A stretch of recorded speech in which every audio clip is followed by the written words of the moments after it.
ಸಿದ್ಧಗಂಗಾ ಮಠಕ್ಕೆ DCM doctor G Parameshwar ಭೇಟಿ. DCM ಆದ ಬಳಿಕ ಮೊದಲ ಬಾರಿಗೆ ಮಠಕ್ಕೆ ಭೇಟಿ ಕೊಡ್ತಾ ಇರೋದು. ಶಿವಕುಮಾರ ಶ್ರೀಗಳ ಗದ್ದುಗೆಗೆ ವಿಶೇಷ ಪೂಜೆ ಸಲ್ಲಿಕೆ. ಶಿವಕುಮಾರ ಶ್ರೀಗಳ ಮೂಲ ಗದ್ದುಗೆಯಲ್ಲಿ 5 ನಿಮಿಷ ಧ್ಯಾನ ಮಾಡಿದ್ದಾರೆ. ಬಳಿಕ ಸಿದ್ಧಲಿಂಗ ಸ್ವಾಮೀಜಿ ಭೇಟಿಯಾಗಿ ಆಶೀರ್ವಾದವನ್ನು ಪಡೆದುಕೊಂಡಿದ್ದಾರೆ.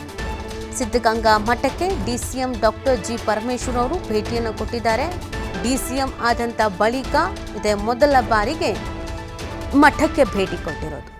ಶಿವಕುಮಾರ ಶ್ರೀಗಳ ಗದ್ದಿಗೆಗೆ ವಿಶೇಷ ಪೂಜೆಯನ್ನು ಸಲ್ಲಿಕೆ ಮಾಡಲಾಗಿದೆ.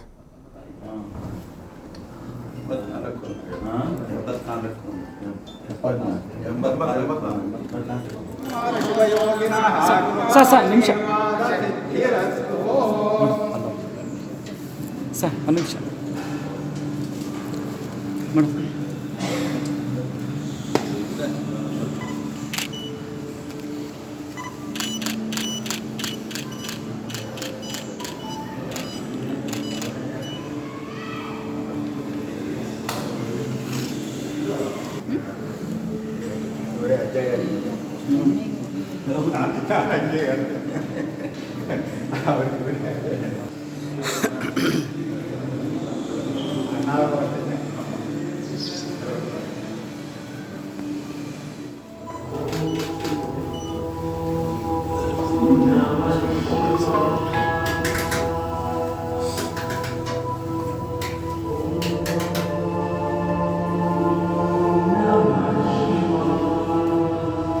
ಇದ್ದಂತೆ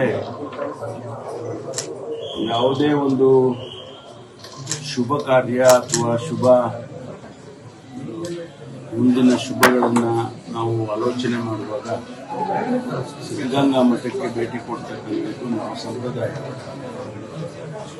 ಇವತ್ತು ನಾನು ರಾಜ್ಯದ ಉಪಮುಖ್ಯಮಂತ್ರಿಯಾಗಿ ಅಧಿಕಾರ ಸ್ವೀಕಾರ ಮಾಡಿದ ಮೇಲೆ ಮೊದಲನೇ ಬಾರಿ ತುಮಕೂರಿಗೆ ಬರ್ತಾ ಇದ್ದೆ. ಆ ಸಂದರ್ಭದಲ್ಲಿ ಶ್ರೀಮಠಕ್ಕೆ ಭೇಟಿ ಕೊಟ್ಟು ಪೂಜ್ಯ ಸ್ವಾಮೀಜಿಯವರನ್ನು ಅವರ ಆಶೀರ್ವಾದವನ್ನು ಪಡ್ಕೊಂಡು ಗದ್ದಿಗೆಗೆ ಪರಮ ಪೂಜ್ಯ ಶ್ರೀ ಶಿವಕುಮಾರ ಸ್ವಾಮೀಜಿ ಅವರ ಗದ್ದಿಗೆಗೂ ಕೂಡ ಭೇಟಿ ಕೊಟ್ಟು ಅವರ ಆಶೀರ್ವಾದವನ್ನು ಪಡ್ಕೊಳ್ತಕ್ಕಂಥ ಎಲ್ಲರಿಗೂ ಸಿಗ್ತಕ್ಕಂಥ ಅವಕಾಶ. ಯಾಕೆಂದರೆ ಬೇರೆ ಬೇರೆ ಊರುಗಳಲ್ಲಿ ಅಥವಾ ಜಿಲ್ಲೆಗಳಲ್ಲಿ ಇಂಥ ಅವಕಾಶ ಸಿಗೋದಿಲ್ಲ. ಹಾಗಾಗಿ ನಾವು ಯಾವತ್ತೂ ಕೂಡ ನಮ್ಮ ಇಡೀ ಕುಟುಂಬ, ನಮ್ಮ ತಂದೆಯವರು, ನಮ್ಮ ಸಹೋದರರು, ನಮ್ಮ ಇಡೀ ಕುಟುಂಬ ಯಾವತ್ತೂ ಕೂಡ ಸಿದ್ಧಗಂಗಾ ಮಠಕ್ಕೆ ನಡ್ಕೊಳ್ತಾರೆ. ಹಾಗಾಗಿ ಇವತ್ತು ಬಂದಿದ್ದೇನೆ, ಅವರ ಆಶೀರ್ವಾದವನ್ನು ಪಡ್ಕೊಂಡಿದ್ದೇನೆ.